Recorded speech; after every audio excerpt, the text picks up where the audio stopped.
Hi guys, നമസ്കാരം. എല്ലാവർക്കും executive Malayali എന്ന ചാനലിലേക്ക് സ്വാഗതം. ഇന്നത്തെ നമ്മുടെ വീഡിയോയിൽ ഈ ഒരു വൈഫൈ റൗട്ടർ സിസ്റ്റം നമുക്കൊന്ന് പരിചയപ്പെടാം. ഈ ഒരു ആമസോണിൻ്റെ ഈറോ പ്രോ 6 സിസ്റ്റത്തിൽ ഇവർ ഏറ്റവും സിമ്പിളായിട്ട് കുറേ കാര്യങ്ങൾ പറഞ്ഞിട്ടുണ്ട്. ഇവിടെ നോക്കിക്കഴിഞ്ഞാൽ കാണാം, ഇത് ട്രൈ ബാൻഡ് വൈഫൈ 6 സിസ്റ്റമാണ്. ഒരു മെയിൻ ഹബും അതുപോലെ 2 എക്സ്റ്റെൻഡേഴ്സും നമുക്കവിടെ കാണാം. അതുപോലെ തന്നെ support speeds up to 2.3 Gbps വരെ ഈ ഒരു സിസ്റ്റത്തിന് നമുക്ക് സപ്പോർട്ട് ചെയ്യാൻ സാധിക്കും. അതുപോലെ 6000 സ്ക്വയർ ഫീറ്റ് വരെ നമുക്ക് സ്പേസിൽ ഈ ഒരു 3 സിസ്റ്റങ്ങൾ ഉപയോഗിക്കാം. 6 ഈത്തർനെറ്റ് പോർട്ട്സ്, അതായത് 2 പോർട്ട്സ് ഉണ്ട് ഓരോ ഡിവൈസിനും. അതുപോലെ അതിൻ്റെ മോഡൽ നമ്പർ AX5400. 3 പാക്കാണ്, ട്രൈ പാക്കാണിത്. ഇത് ഗിഗാബിറ്റ് പ്ലാനുകൾക്ക് ഐഡിയലായിട്ട് ഉപയോഗിക്കാൻ പറ്റുന്ന ഒരു സിസ്റ്റമാണ്. ഈ ഒരു പ്രോഡക്റ്റിൻ്റെ വില വരുന്നത് $US ഏകദേശം 549, അതുപോലെ ഇന്ത്യൻ റുപ്പീസിൽ ഏകദേശം 50,000 രൂപയുടെ അടുത്തുമാണ്. ഇത് വളരെ സിമ്പിളായിട്ടുള്ള സെറ്റപ്പുള്ള ഒരു സിസ്റ്റമാണ്. ഈ ഒരു ബോക്സിൽ വരുന്നത് 3 ഈറോ പ്രോ 6 സിസ്റ്റം, അതുപോലെ 3 പവർ അഡാപ്റ്റേഴ്സ് അത് കണക്ട് ചെയ്യാനായിട്ടുള്ളത്, അതുപോലെ ഒരു ഈത്തർനെറ്റ് കേബിളുമാണ് ഈ ഒരു ബോക്സിൻ്റെ അകത്ത് വരുന്നത്. ഇനി ഇതൊന്ന് ഓപ്പൺ ചെയ്ത് നോക്കാം നമുക്ക് ഇതിൻ്റെ അകത്ത് എന്തൊക്കെയാണ് ഉള്ളതെന്ന്. ഇപ്പം നമ്മൾ നേരത്തെ കണ്ട പോലെ ഈ സംഭവങ്ങൾ മാത്രമാണ്. വളരെ സിമ്പിളായിട്ടുള്ള ഒരു ഡിവൈസാണ്. ഇതിൻ്റെ സെറ്റപ്പും ഒക്കെ വളരെ സിമ്പിളാണ്. എല്ലാം നമ്മൾ ടെക്നോളജിയിൽ അത്ര പ്രോ ആയിട്ടുള്ള ആൾ അല്ല എങ്കിൽ പോലും വീട്ടിൽ നമുക്ക് ഈസി ആയിട്ട് ഇത് സെറ്റപ്പ് ചെയ്തെടുക്കാൻ സാധിക്കും.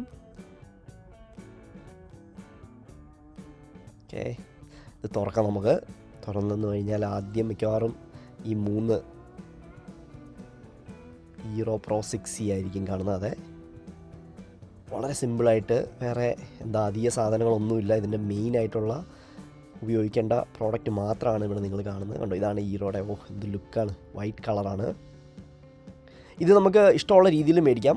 ഒരെണ്ണമായിട്ട് മേടിക്കാം, 2 എണ്ണമായിട്ട് മേടിക്കാം, 3 എണ്ണമായിട്ട് മേടിക്കാം. അതിൽ കൂടുതൽ വേണമെങ്കിൽ കൂടുതൽ എണ്ണം നമുക്ക് ഓർഡർ ചെയ്യാം. സാധാരണ 2 എണ്ണം ആയിരിക്കും നമുക്ക് മിക്കവാറും ഒക്കെ ആവശ്യം. കൂടുതൽ നമ്മൾ ഗെയിമിങ്ങും നല്ല 4K വീഡിയോസൊക്കെ പ്ലേ ചെയ്യാനായിട്ടുള്ള കേപ്പബിലിറ്റി ഉള്ള TV ഒക്കെ ആണെങ്കിൽ, നല്ലതായിട്ട് സ്ട്രീമിങ് ചെയ്യുന്നവരാണെങ്കിൽ, ഏകദേശം 10, 20, 25 ഡിവൈസസൊക്കെ ഉണ്ടെങ്കിൽ മാത്രമേ ഈ 3 എണ്ണത്തിൻ്റെ ആവശ്യമുള്ളൂ, അല്ലെങ്കിൽ 2 എണ്ണത്തിൻ്റെ ആവശ്യം മാത്രമേ ഉള്ളൂ. അതുപോലെ അതിൻ്റെ ചാർജർ കേബിൾസും നമുക്കവിടെ കാണാം. ഇത് കുത്തിക്കഴിഞ്ഞാൽ നമ്മുടെ ഈറോ ഡിവൈസ് ഓൺ ആവും. ബാക്കിയെല്ലാം നമ്മൾ ഫോണിലാണ് സെറ്റ് ചെയ്യുന്നത്. ഇതിൻ്റെ ഒരു സെറ്റിങ്സ് വരുന്നത് എങ്ങനെയാണെന്ന് വെച്ച് കഴിഞ്ഞാൽ, അതിൻ്റെ വയറിങ്ങും കാര്യങ്ങളും നോക്കിക്കഴിഞ്ഞാൽ നിങ്ങൾക്ക് കാണാം, ഇവിടെ ഈറോ പ്ലഗ് ചെയ്തിട്ടുണ്ട്, അതുപോലെ വേറൊരു ഡിവൈസ് ഇവിടെ പ്ലഗ് ചെയ്തിട്ടുണ്ട്, പിന്നെ ഈ ഒരു ഇൻ്റർനെറ്റ് കണക്ഷനും നമുക്ക് കാണാം. അപ്പം സാധാരണ ഫൈബറിൽ വരുന്ന സെറ്റിങ്സ് എന്ന് പറഞ്ഞാൽ ആ ഒരു വയറിങ് ഈ ഒരു ബോക്സിലോട്ട് വരുന്നുണ്ട്.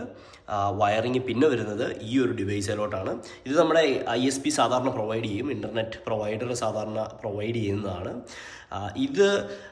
ഇത് പ്രത്യേകിച്ച് ഫൈബർ ആയതുകൊണ്ട് ഇതിൻ്റെ പേര് ഒപ്റ്റിക്കൽ നെറ്റ്വർക്ക് ടെർമിനൽ എന്നാണ്. സാധാരണ മോഡം എന്ന് നമുക്ക് വേണമെങ്കിൽ പറയാം, പക്ഷേ ഫൈബർ ആയതുകൊണ്ട് തന്നെ ONT എന്നാണ് ഇതിൻ്റെ പേര് വരുന്നത്. പിന്നെ ഇവിടുന്ന് പിന്നെ കണക്ഷൻ വരുന്നത് നമ്മുടെ റൗട്ടറിലേക്കാണ്. റൗട്ടർ അല്ലെങ്കിൽ വൈഫൈ എക്സ്റ്റെൻഡർ ഈ ഒരു ഈറോ സിസ്റ്റത്തിലേക്കാണ്.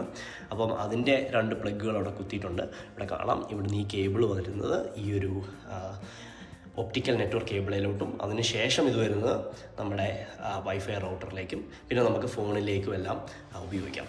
അതുപോലെ ഈ ഒരു ഈറോ 3 എണ്ണം ഉണ്ട്. അതുകൊണ്ട് തന്നെ ഈ ഒരു ഈറോ സാധാരണ നമ്മൾ വെക്കാനായിട്ട് റെക്കമെൻഡ് ചെയ്യുന്നത്, അവരുടെ കമ്പനി റെക്കമെൻഡ് ചെയ്യുന്നത് ഇതിനോടനുബന്ധിച്ച് തൊട്ട് മേളിലായിരിക്കണം. അതായത് ഈ ഒരു ഭാഗത്ത് എവിടെയെങ്കിലും ഒരു ഈറോയും കൂടെ വെക്കുക, അതുപോലെ ഇതിന് താഴെയും ഒരു ഈറോയും കൂടെ വെക്കുക. അതുപോലെയാണ് ഞാനിപ്പോൾ സെറ്റ് ചെയ്തിരിക്കുന്നത്. ഇതിൻ്റെ 3 എണ്ണം ഉള്ളതിൽ മെയിനായിട്ടുള്ള ഹബ്ബ് ഇവിടെയാണ് വരുന്നത്.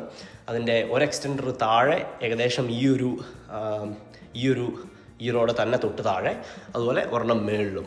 അപ്പോൾ അങ്ങനെ വെക്കുകയാണെങ്കിൽ നമുക്ക് ഏറ്റവും നല്ല വൈഫൈയുടെ ബാൻഡ് വിഡ്ത്ത് കിട്ടും. അല്ലാതെ ഇത് ഓപ്പോസിറ്റ് സൈഡിലൊന്നും കൊണ്ട് വെക്കരുത്. അത് ഇങ്ങനെയൊരു ലെയറിൽ തന്നെ നിൽക്കണം.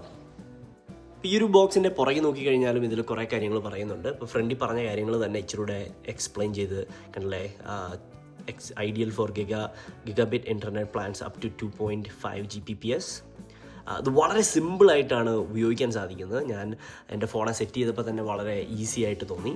അപ്പോൾ ഗൈസ്, ഈ ഒരു വീഡിയോ നിങ്ങൾക്ക് എല്ലാവർക്കും ഇഷ്ടമായി എന്ന് പ്രതീക്ഷിക്കുന്നു. അടുത്ത വീഡിയോസിൽ നമുക്ക് വീണ്ടും കാണാം. Thank you guys.